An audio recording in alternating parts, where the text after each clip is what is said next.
Today, the Trump administration announced new criminal charges for Julian Assange. This is the second round of charges. The first did not indict Assange for publishing classified material, but instead alleged that he sought to aid in the actual hacking of a government password, which, if true, clearly isn't protected by the First Amendment. Quoting from the first indictment, to knowingly access a computer without authorization and exceeding authorized access. Now, today's indictment is different. It charges Assange under the 1917 Espionage Act, which is a terrible piece of legislation passed during the first Red Scare and rife for governmental abuse. The charge is that his publishing of classified information itself violated the act, stating that Assange, WikiLeaks affiliates, and Manning shared the common objective to subvert lawful restrictions on classified information and to publicly disseminate it. That's according to the indictment. This is, to put it bluntly, wrong, unconstitutional, and downright tyrannical.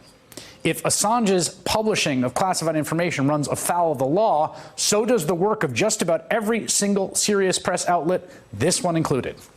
The First Amendment protects the basic right of a free press and a free people to publish truthful information about matters of public import, whether the government likes it or not. Classified information is a category for those who work for the state, not for those of us in civil society. In fact, the Obama administration had actually considered charges of precisely this kind, but ultimately concluded it would violate the First Amendment and have an intolerably destructive effect on the free press. As the Washington Post reported back in November 2013, justice officials said they looked hard at Assange, but realized that they have what they described as a New York Times problem. If the Justice Department indicted Assange, it would also have to prosecute the New York Times and other news organizations and writers who published classified material. Now, this administration, of course, has no such reservations.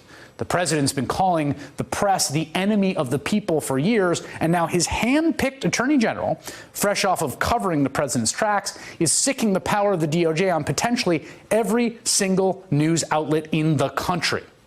Just what it all means is next.